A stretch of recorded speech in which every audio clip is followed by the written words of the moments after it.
It is a rare and profound honor to welcome a friend and a woman whose courage nearly 70 years ago reshaped America. At just 14 years of age, Carlotta LaNier became the youngest member of the Little Rock Nine. Despite the closing of schools and the unimaginable pressures of the time, she remained undeterred, becoming the first black woman at Little Rock Central High School to receive her diploma. Her life's work has been a testament to the transformative power of education.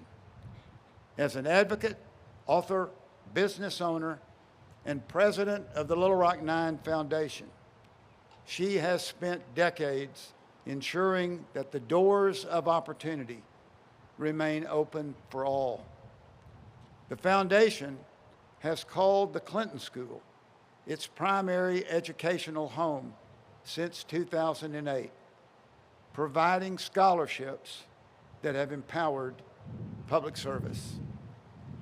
A recipient of the Congressional Gold Medal and an inductee into the National Women's Hall of Fame, she returns to us today to complete a historic full circle moment.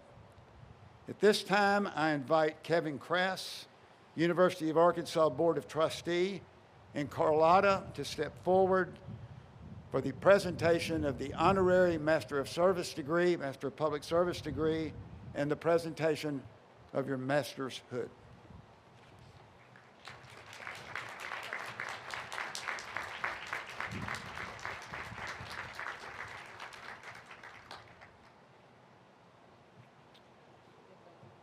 Somebody's supposed to, yeah, okay.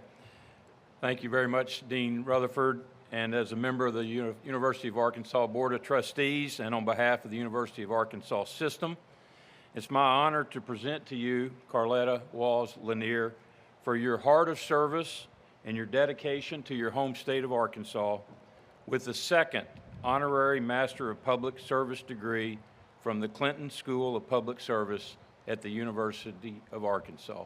Thank you and congratulations. Thank you.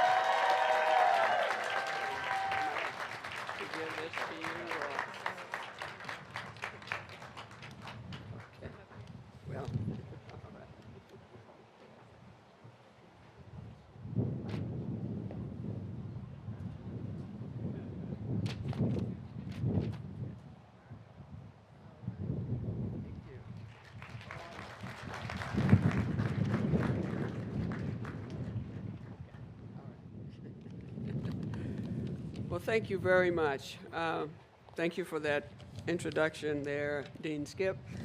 And thank you, President Clinton and Dean Soto and those trustees and all of you here in the audience, and especially you, the graduates here at this 20th anniversary. Thank you for recognizing me today as a recipient of the Honorary Masters in Public Service. Such an award that acknowledges public service, what I see myself having been doing for at least the past half-century, means a great deal. That this honor comes from an institution that is so much younger than myself, that is named to honor a president that was in the 6th grade when I entered Little Rock Central's high school, makes this moment quite personal. I was born right here in Little Rock. Its people and its geography and its ways of being shaped who I have become. Outside the Congressional Gold Medal, to be honored in my hometown, I'm not sure what award could be more meaningful.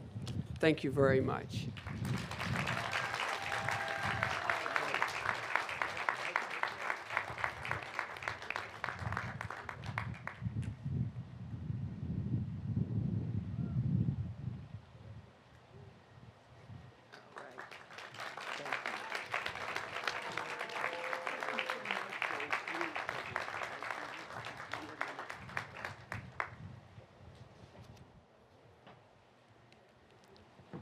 It's now my privilege to introduce a leader who has redefined how we approach some of our most complex challenges through the power of community and collaboration. As Executive Director of Restore Hope, Paul Chapman has developed a nationally recognized model that empowers families to move from crisis to long-term stability by aligning local resources and using real-time data.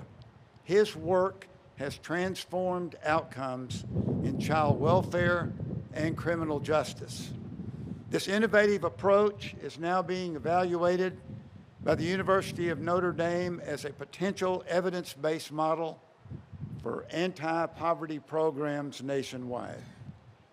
Beyond his leadership at Restore Hope, Paul is the executive producer of Smart Justice, a platform dedicated to highlighting practical approaches to reform.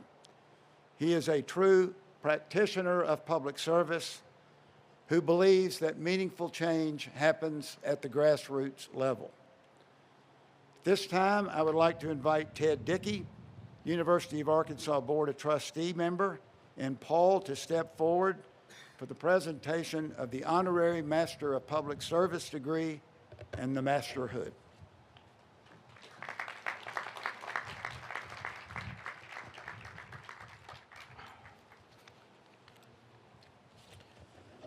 On behalf of the University of Arkansas system, it's my honor to present you, Paul Chapman, my friend, for your heart of service and dedication to your home state of Arkansas. With the third honorary Masters of Public Service degree from the Clinton School of Public Service at the University of Arkansas. Congratulations.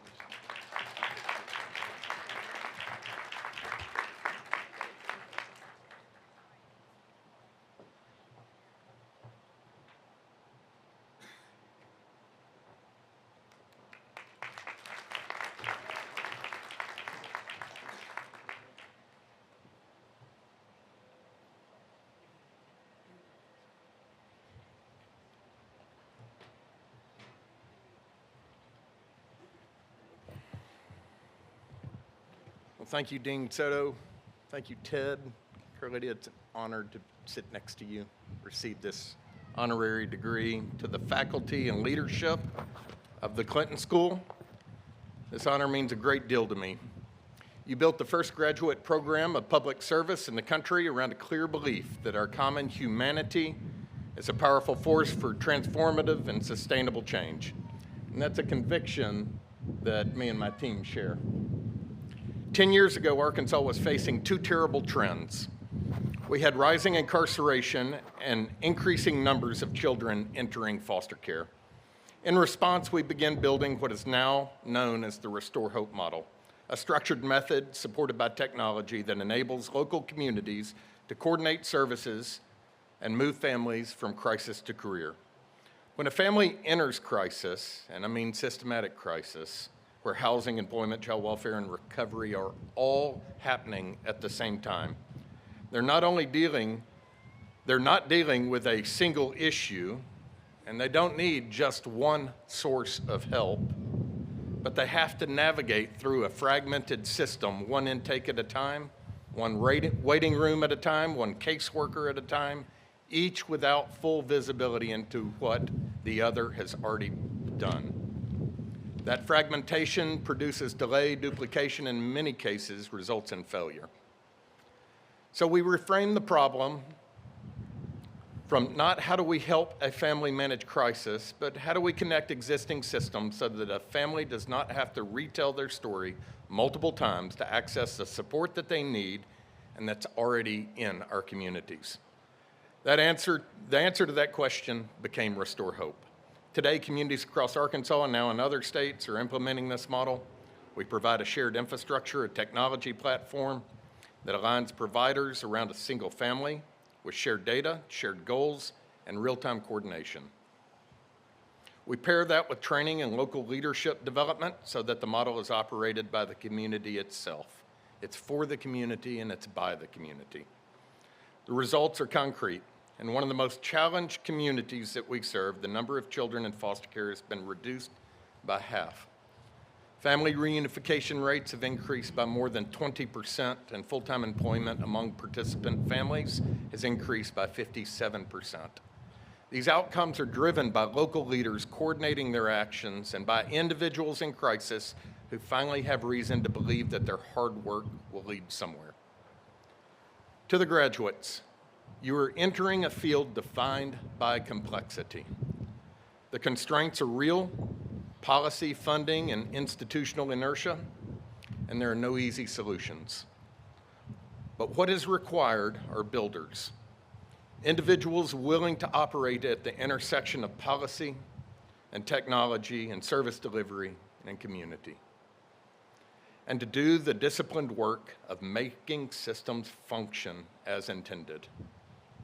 That's the assignment. And Arkansas is demonstrating that coordinated work through systems that exist can produce better outcomes at scale.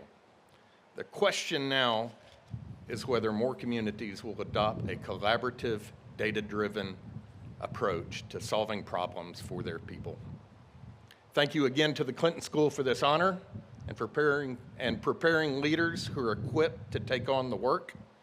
And congratulations, class of 2026. Now go build systems that work.